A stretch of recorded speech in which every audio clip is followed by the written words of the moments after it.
Здраво, здраво на сите, јас сум Слагена и денес продолжуваме со нова епизода од Simple Life подкаст.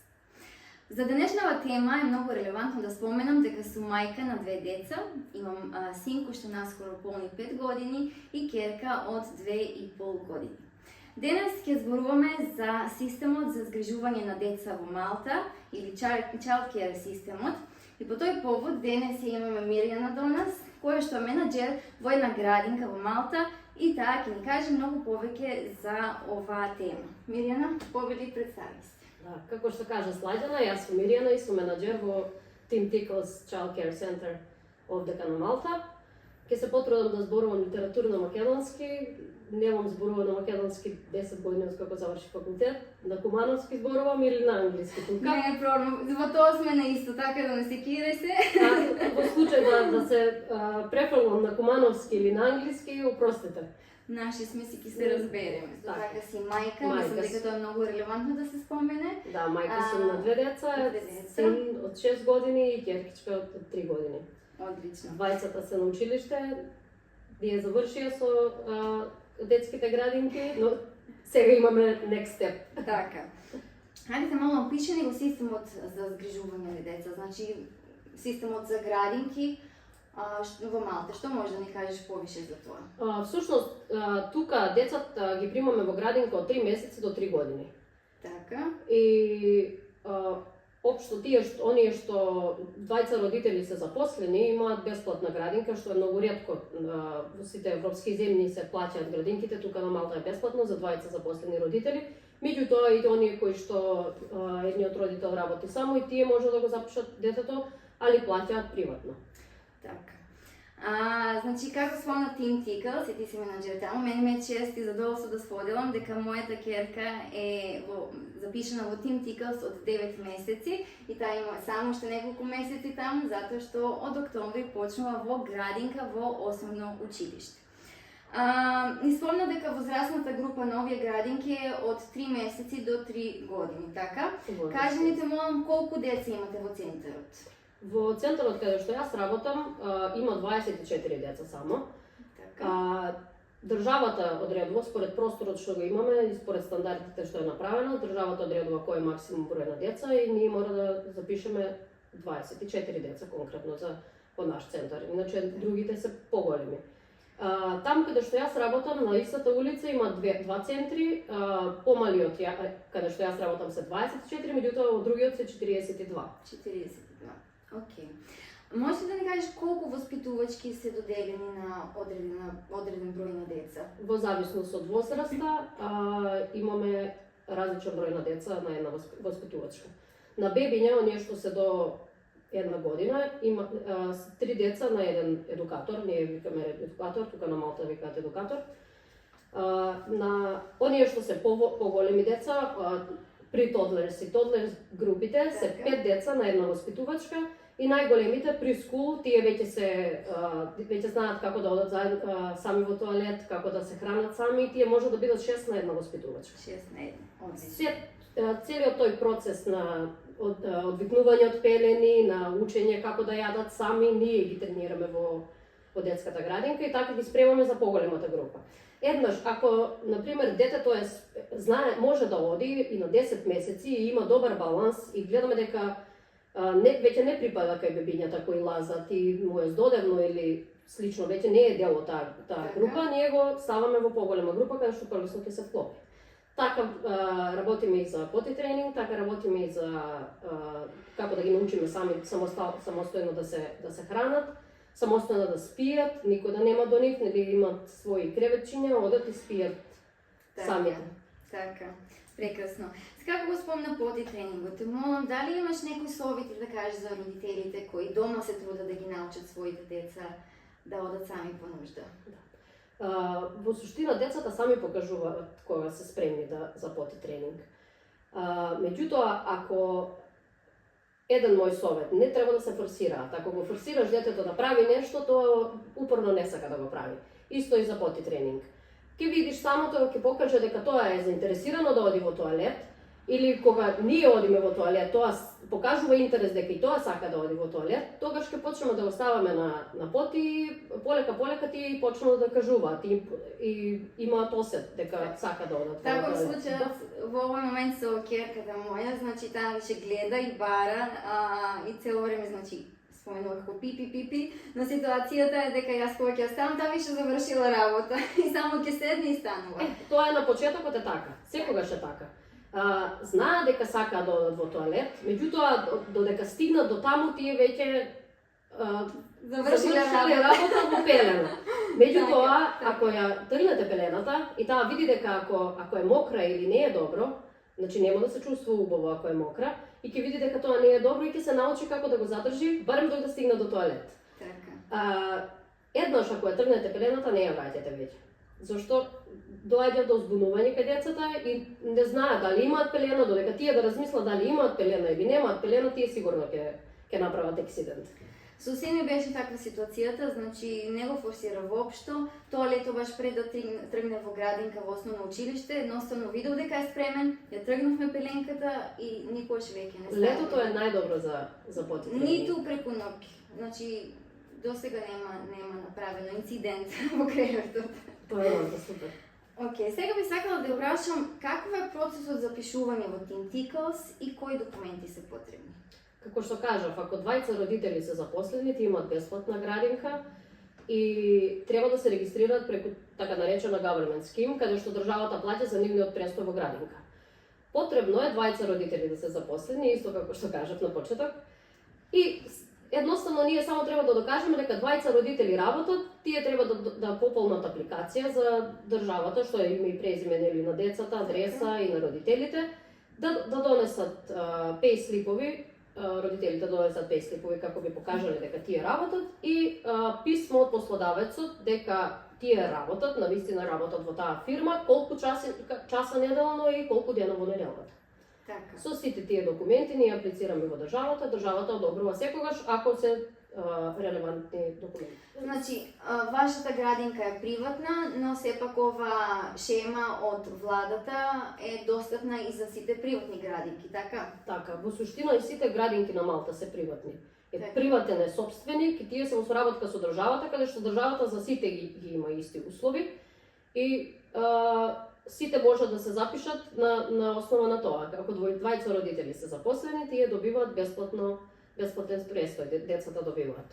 Не се исклучени и оние што еден родител работи, али тие мора да плаќаат приватно. Кои се квалификациите и обуката што ги поседуваат вработените во вашиот центар?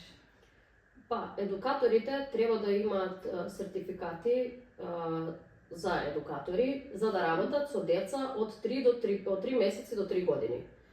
Тоа е посебен сертификат што тие го земаат, меѓутоа ако сакаат да работат во киндергарден, кога децата одат на училиште после 3 години, тие имаат додатна едукација и додатна обука, каде што имаат посебна квалификација за тоа. За во градинки тие треба да имаат сертификат дека можат да работат со деца од 3 месеци до 3 години. Покрај тој сертификат треба да имаат сертификати за прва помош.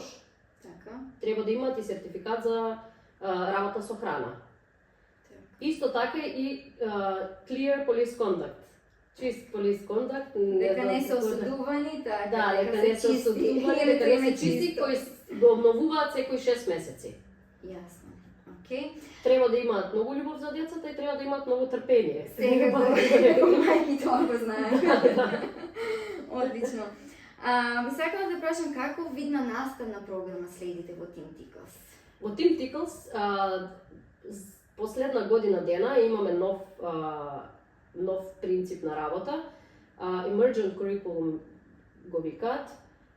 Запослените едукаторите има семинар од почетокот на оваа 2024 до сега веќе имавме 3 семинари и каде ги обучуваат како се работи по тој Emergent Curriculum. Во суштина е дека ги следиме потребите на детето. Едноставно го обзервираме, го посматраме детето цело време, нели додека се кај нас во градинка и гледаме кои се негови интереси, на основа на што ние ги креираме секојдневните активности. Ако детето не е заинтересирано да прави активност за диносаурус или за мајмун, ние не го форсираме да го прави тоа.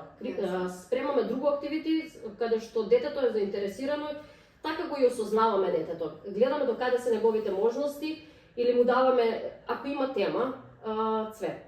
Така. Може тоа од цвет да каже дека ламара лети на цвет, или дека пеперутката доаѓа тука, или дека цвет е символ за пролет. Така ја развиваме нивната имагинација и тие така го развиваат мозокот и ни покажуваат всушност зашто се тие заинтересирани и не олеснуваат работата.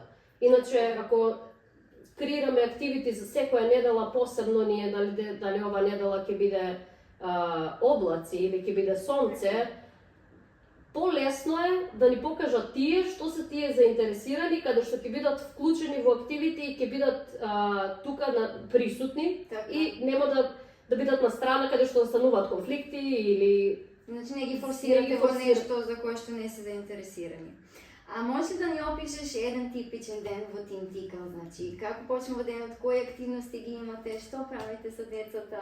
Всушност, децата во Team Tickle пристигаат до 9:30. После 9:30 во Policy and Procedures, нашите Policy and Procedures, ние не ги прифаќаме децата. Не ги прифаќаме, меѓутоа ги прифаќаме. 5-10 минути толеранција секогаш постои. И до 9:30 им даваме доручек. Така. После 9:30, откако сите до 9:30, всушност сите групи се на едно исто место, едукаторите се тука, само бебињата се оделени, пошто тие се мали и не може да се вклопат во целата таа атмосфера. После 9:30 секој едукатор си ги зима своите деца и одат во нивниот класрум. Така. Како да кажеме класрум? Училница. Да, одат во нивната училница и од тука почнува Circle Time. Circle Time всушност или читаат книга или поставуваат прашања едни на други, каде што како поминал викендот или како се вика твојата сестра, или децата сами кажуваат. Во суштина тие се наредени во круг и комуницираат меѓусебно, што е многу битно за нивниот спич. Така, говор. Да, за нивниот говор. Потоа имаме активити со одредена тема, која што едукаторот го припрема на основа на што кажат на Emergent Curriculum, според интересот на децата, прават активити и почнуваат да се менуваат по групи да одат надвор, во двор. Така. Секоја група има посебно време да оди во двор, по две групи всушност одат и остануваат таму пола сат. Кога ќе влезат внатре, имаат денс, nursery rhymes, да, пеат и играат и после следува ручек. После ручекот тие спијат, секој дете знае кој е неговото креветче, каде е неговото кебенце, кој е неговото место, како го завршуваат ручекот, идат мијат сами раце, големата група мијат сами раце и легнуваат да спијат. Од 12 до 1:30 до 2 отприлика, кај нас е тишина, сите деца спијат. Да. Одмори за воспитувачките, да, и за сите. Откако ќе се разбудат, тие имаат снег, ужина, и потоа имаме почнуваат полека децата да си идат. После 2 многу децата си идат, тие што остануваат, имаме повторно денс, на звучник пуштаме музика, исто играат, имаме и фриплей, обично попладне имаме фриплей, секој бира што сака, имаме многу играчки во центарот. Им даваме, ти избираат што ќе се играат, ќе ставиме на 3 места играчки, секој иде и се игра, обично тука настануваат конфликтите за истата играчка или да седнат на истото столче и така натаму. И од тука децата почнуваат полека да си одат до 5:30 последните си одат. Вашиот центар работи од 6 до 6, така? Не, нашиот центар е отворен од 7 до 5:30. До 5:30, окей, тема е грешка. Како спомна конфликт, ете тоа е наредното прашање што би сакала да те прашам, како се справувате со проблематични деца и кога конфликти ќе настанат меѓу самите деца? Конфликтите тогаш настануваат, кога децата не се бизи, не се зафатени, не ги анимираме, така, или моментално немаат што да прават и тие обично се расправаат за играчка или се расправаат за истото столче. Што ги советувам моите едукатори е да не ги учат децата и да не им викаат да ја делат играчката. Подели го со него или со коцките заедно се играте, пошто тие не знаат, го немаат развиено тој осет се уште. Тие ни со мајките не делат, со никој не делат. Точно. Барем до 4-та година тие не делат со никој. Што ги советуваме да ги учат да чекаат да дојде нивен ред. Така. Почекај малку, ќе ја остави играчката, ќе ја земеш. Како комуницирате со родителите на децата во вашиот центар? Многу лесна и практична комуникација имаме. Имаме апликација, Лилио го променија името. Неодамна, Да, неодамна го променија името. На апликацијата ставаме кога јадат, колку јадат, кога одат во тоалет, кога им менуваме пелени, активности секојдневно што ги правиме, ставаме слики, кога спијат, се што треба, се што прават децата во текот на престој во нашиот центар, ние пишуваме на апликација и исто може да пратат и приватна порака, да прашаат или да ни кажат ако заборавиле нешто, ако треба нешто да се даде во одредено време или слично. Имаме многу добра комуникација со родителите. Така. Благодарение на апликацијата. Ете така, јас се потполно се согласувам со се што кажа Мирјана, значи апликацијата е прекрасна. Секојдневно добиваме значи извештај што Исто правило како да сте со нив. кога спиело, кога јадело, што не сакало, така да тоа е супер. Дури еве кога бевме во Македонија, поминавме 1 месец само, Лили можеше да биде запишана во приватна градинка и таму комуникацијата беше преку Вибер. И јас имам покажав Лили апликацијата и значи менаџерката на таа градинка, она беше воодушевена. Така да се надевам дека за војнина Македонија може да земе добар пример од Малта. Секако. Кажи ми, како можат заинтересираните родители да дознаат повеќе за Team Tickles? Најлесно да се информираат за Team Tickles е да дојдат директно во центарот. Директно во Од центарот. 7:30 до 3, кога сум јас таму, може да дојдат и да прашаат се што сакаат. Тие родители, новите родители што сакаат да ги запишат деца кај нас, може да закажат да го видат центарот, ќе направиме appointment со нив, ќе им го покажам центарот, ќе им ја објаснам рутината, ќе им ја објаснам за шемата од government, за се што треба, за апликацијата за нас. Најубаво може да се информираат таму, а исто така може да ни пишат мејл на aura@teamtickles.com.mt Така. или на info@teamtickles.com.mt. Не е проблем, ќе ги додадеме. Да, исто така имаме и Facebook страна и Instagram страна Team Tickles. Може да видат какви активности спремаме за децата, каков е интериерот во нашата градинка. Центарот е прекрасен, значи сум била. Се Еве согласувам. наскоро имаме и Mother Day, денот на мајките, треба да одиме повторно, така да На тоа 10 секој мај? е интересно. Да, супер, супер. Како мајка и како лице кое што работи со деца, сакам да те прашам кој е твоето мислење за очекувањата кои што ги имаат во предшколско, киндер 1, значи во основните училишта, дека децата треба веќе да се спремни и тренирани на поти тренинг. Да бидам искрена, јас се согласувам. И децата треба да бидат спремни да знаат сами да одат во тоалет до 3 годишна возраст. Затоа што тие го имаат развиено осет дека треба да одат во тоалет, само треба некој да ги малце да ги подгурне и да им покаже таму се во тоалет, тоа се прави така, така треба да постапуваш и тоа. Ние имаме многу добра метода во градинките. Ги советуваме всушност родителите да почнат од дома. Друго е кога ќе му објасни родител, друго е кога ќе му објасниме ние. Тие почнуваат 2 дена за викенд и ние продолжуваме во градинка. Кога ќе видат дека и другите деца го прават тоа, детето полека влегува во рутината, да. И многу полесно се навикнуваат.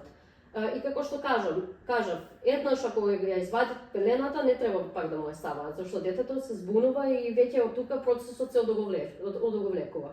И за децата е по-збунувачко и за родителот е потешко, ако почне повторно, почнува од почеток. Ако ја стави пелената, онда ќе идеме све од почеток. И кажи ми само што мислиш за тоа дека ете доколку се деси инцидент и лиштата се гадни на детето, значи во училиштето тие не превземаат ништо освен дека ќе се јават на родителот, дека родителот треба да дојде да го пресоблече детето. Кој е твоето мислење за ова? И јас мислам дека и тоа е во ред. Ако ние имаме на еден едукатор 6 деца во предшколска, ти има 12, 14 и 15. Ако тие одат и го пресовлекуваат секој едно дете кое што ќе направи инцидент, онда тогаш тие не може да бидат посветени на децата кои што се во училницата, туку треба цело време да пресовлекуваат некој. Ти благодарам за твоето искрено мислење. Сега би сакала да те прашам каков совет би им дала на родителите кои бараат градинка за своите деца овде на Малта? Според мене многу битна работа е да одат и да го видат центарот. да видат како работат со нив. Ако родителот се чувствува пријатно кога ќе влезе во центарот, тогаш и неговото дете ќе се чувствува пријатно. Да види каква е работната атмосфера, како работат со децата, дали во центарот има организација или нема организација. Ако одат да го посетат центарот пред да го запишат детето, тие ќе имаат конкретна слика за центарот како се тоа изгледа. Зошто ако нешто не е добро во центарот, тие не може да го скријат и да го испилуваат за еден ден. Таму е, тоа е. Така. И кој е процесот за запишување на нови деца, мислам процесот на адаптација? Процесот на адаптација всушност дека првите ден-два родителот влегува заедно со детето. Остануваат 1 час или 2 часа. И секој нареден ден зголемуваме по 1 час, како тие, ако првиот ден дошло само да се игра заедно со мајка му, вториот ден ние ќе пробаме да го нахраниме, да му дадеме да јаде. Така. Да видиме дали ќе сака да јаде со нас, добро ли му е или не му е добро. Така. Мислам на почетокот секако дека 90% од нив не сака да јадат, да. Али полека затоа и само по 1 час надодаваме секојдневно за да влезат во рутина. Па сега е activity time, да се навикне и на activity time, па после да спие кај нас, не спие дома. Така полека се навикнуваат, меѓутоа сите се навикнат. Немам некој потешкоти. Јас лично сум презадоволна од и за син ми и за ќерка ми, значи како целиот систем се одвива, стана толку независни, толку многу работи научија, значи немам зборови и навистина би посоветувал затоа што овде на Малта да напоменеме дека породилното е само 4 месеци. Само 4 месеци. На жалост не е како во Македонија 9 месеци. Затоа и ги прифаќаме децата од 3 месеци во градинка. 3 месеци од послодавачот, 1 месец плаќа државата. Кој може да го искористи, може.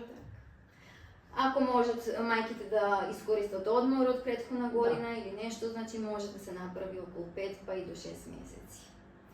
Така, и сега, како за крај, кого би сакала да видиш во еден од нашите наредни подкасти?